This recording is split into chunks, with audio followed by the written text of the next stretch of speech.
Hey, welcome back everybody. This week we're going to talk about Maggie May. Maggie May, the great Rod Stewart Faces song from 1971, I believe. And just a great pop tune, great acoustic work going on. And we're going to cover all of it. It has a very interesting sort of classical separate introduction that was written by one of the co-writers of Maggie May. It sounds sort of Renaissance-y, I guess, but we'll learn that. We'll learn the great 12-string parts that were played by Ron Wood, and the electric guitar parts as well. Maybe even some mandolin. All right, if you haven't done so already, I really appreciate it if you go down here and click subscribe and ring the bell, and it lets you know every single time I drop new content, which I do every week. Let me know in the comments what you think about this, and if there's another song you want me to take on and do a lesson for you. I do that all the time. Okay, so Maggie May. So the intro to Maggie May is actually a separate little song. I think it's called Henry. When you hear it on the radio, when they play Maggie May on the radio, it's sort of like half the time they leave this on and half the time they don't. But it's a beautiful little piece. I had no idea how to play it. This is completely out of my comfort zone, and really worked on this to find what I think is probably the easiest way to play this, and I'll share that with you now.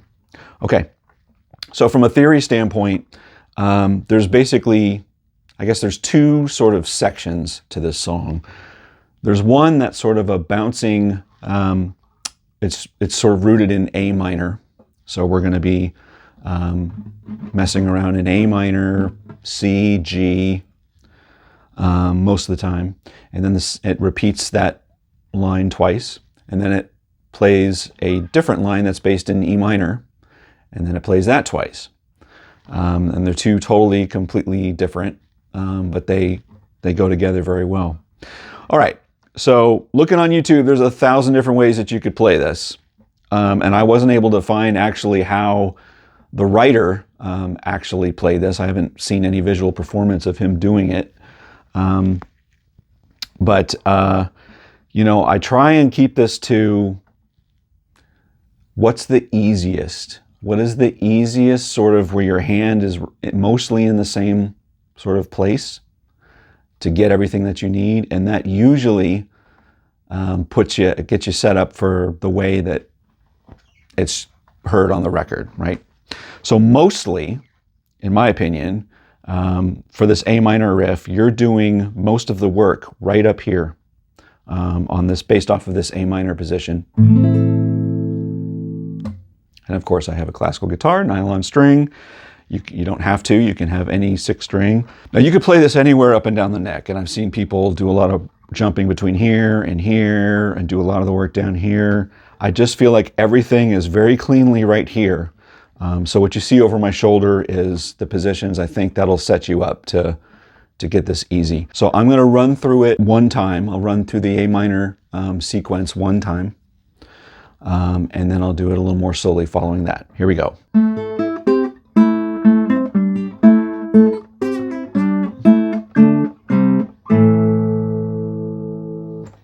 And slowly.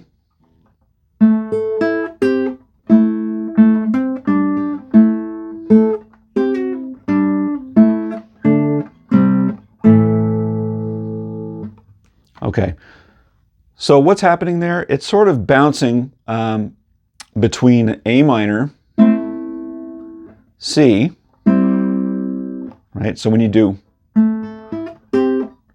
that, you could look at as a C. A lot of the 2-note things that you're playing are root and fifth, right? That's a root and fifth. That's a root and fifth. that's a root and fifth, the G.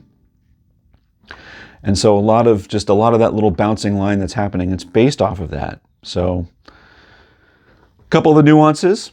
When he starts that very first one on the A minor, he picks fourth string, first string, second string. So it's not, it's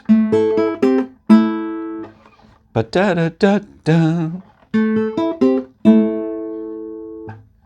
And he does that each of the two times that he goes through this.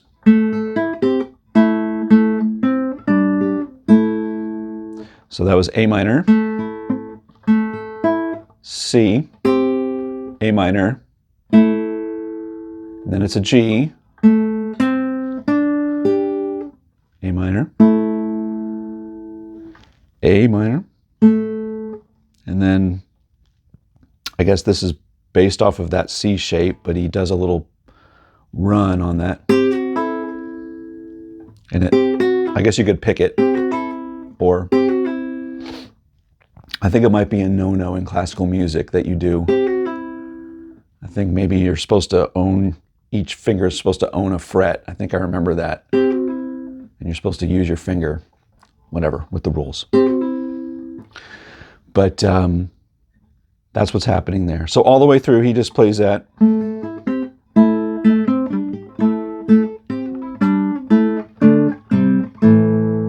Again.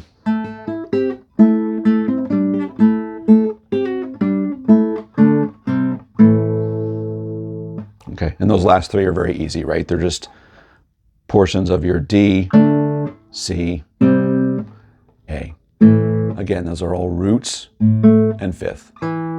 So almost the whole thing is root and fifth. Now the second part, based on E minor. So he strums an E minor chord, and it comes up to 7 fret on the first string. All right.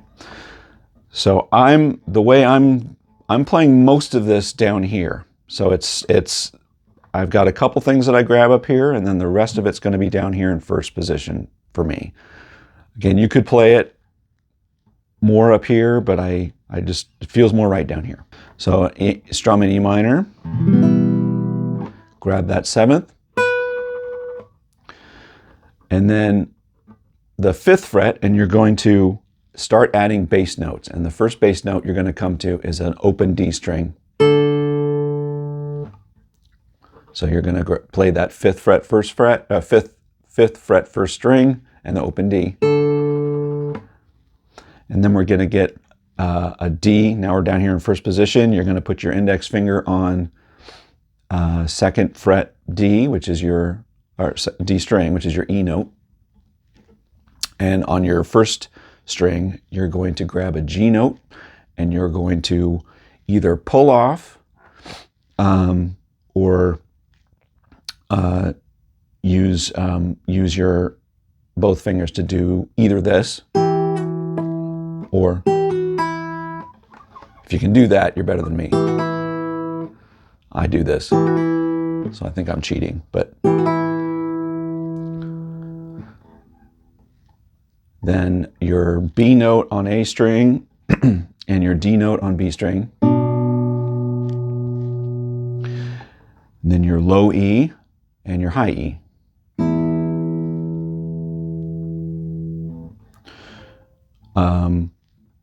G and open B note, open A and 2nd fret, 2nd string, B note on your A string, and your E flat on your 4th fret, 2nd string. And then you're going to end it with an E minor, but all you play with your fingers is your low E and your 3 top strings that gives you the minor chord. Just pluck them together. So I'll run through that again.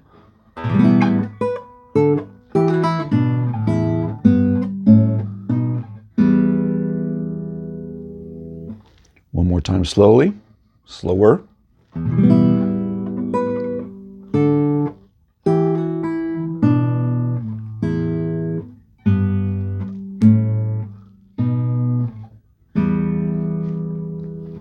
The second time around, he does the exact same thing, only he ends with a triumphant major E.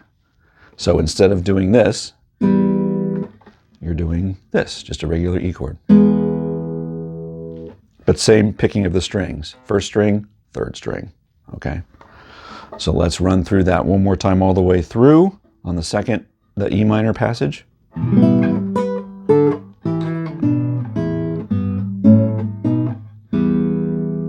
One more ending in major.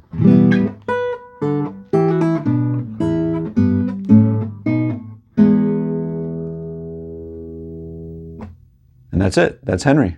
Okay, and then the song, after a period of silence, it launches into your 12 string. And sometimes, like I said on the radio, they start the song with this and they leave the classical part off. I love it when they have both of them on there. But how does that opening riff go? The chords, you're not playing these chords really, but the chords that are happening just from a theory standpoint, D, E minor 7, G, D. So there is, I believe, a second guitar that underneath that's sort of playing that.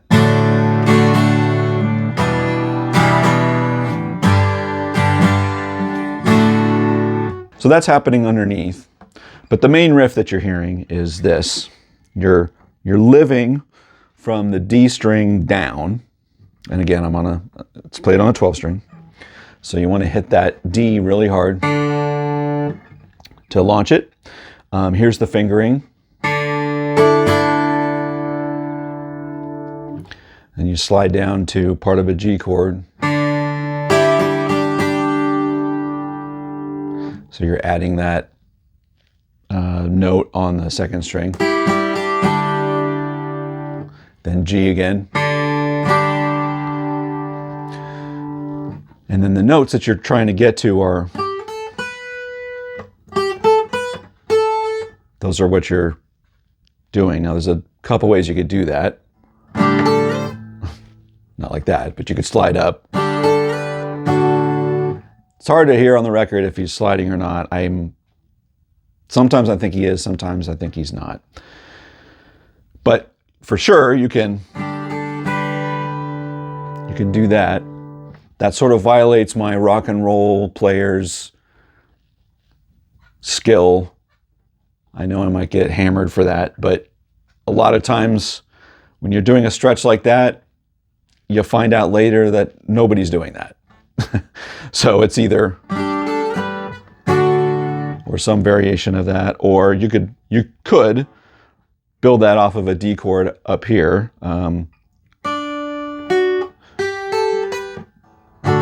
But I think that's a little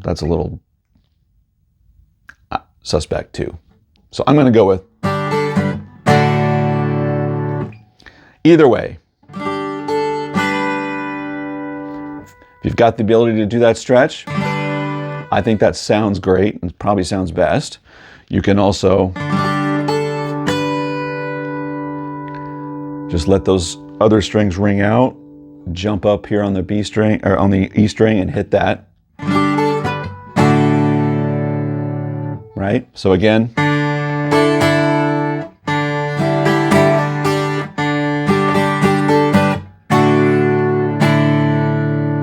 and then you end on that again. Second time around, it's almost the same, but on the first one he does, then back down,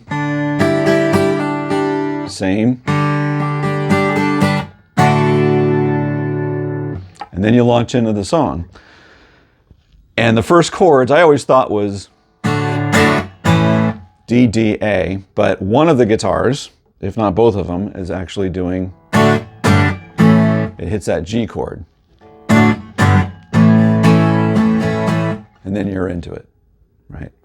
So, all right, so now the chords on the verses, these are easy cowboy chords, right? A,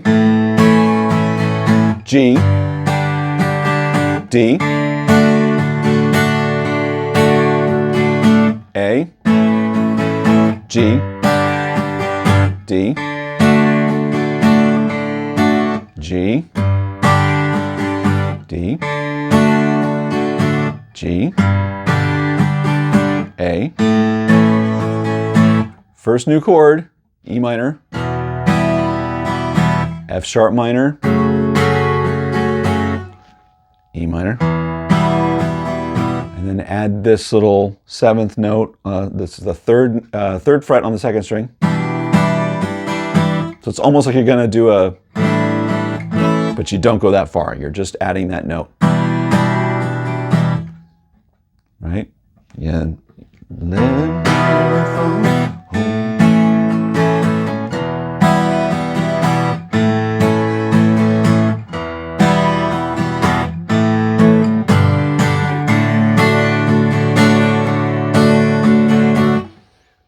That's it. That's sort of the whole thing for the verses. It just repeats that all the way through. Okay, there's a couple very tasty electric guitar parts that are in the song too, I believe played by Ronnie Wood.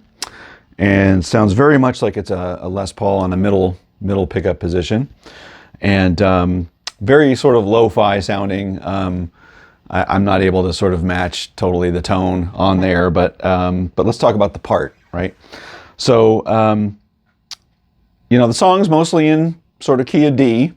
And so the solo that he's doing is very much on the sort of major D, the D major scale of the D major sort of pentatonic position here up at 5 and 7, right? You can play this either with, it sounds really good if you actually play it with your fingers. I sort of do it either way, pick or fingers, but you really just want to get a pop to the strings a little bit. But the first little section he does is like this.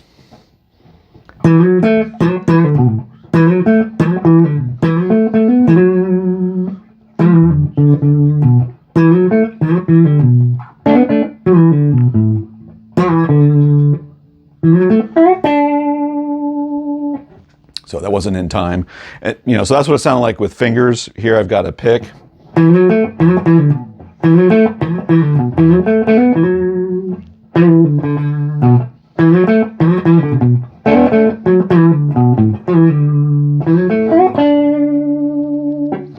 Maybe it's better with a pick, but that's the first round. And then there's a second round that he does that takes you right into the mandolin outro section. Very same idea. You're just building on it. You're still playing on that D major pentatonic, but you're sort of building on it and you're going higher in pitch, continuing with that same scale pattern, if you will, but you're moving up the neck a little. So it goes like this.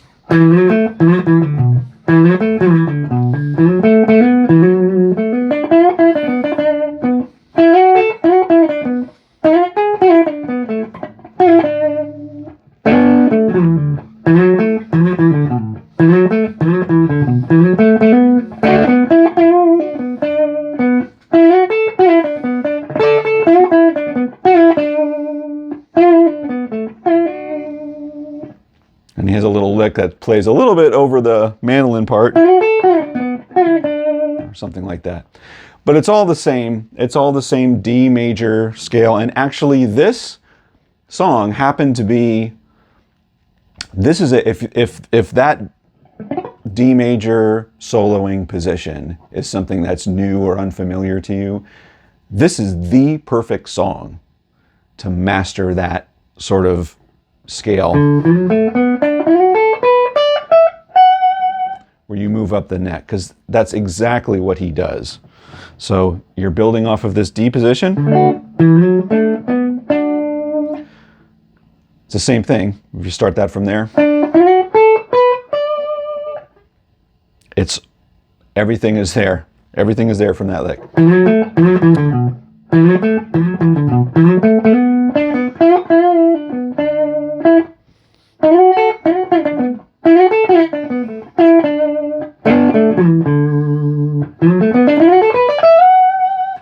So there you go. So those are the tasty electric parts on Maggie May. All right, and if you happen to have a mandolin, and I do not, I'm borrowing this from my neighbor Mike across the street. Thanks, Mike. But if you have a mandolin, you probably already know this, because when you bought the mandolin and you like rock and roll music, One of the first 3 songs that you probably learned on this thing is Maggie May. But the little outro part that you hear on the mandolin, very clever, and it's very easy, apparently. Here's the fingering on the mandolin for that little outro.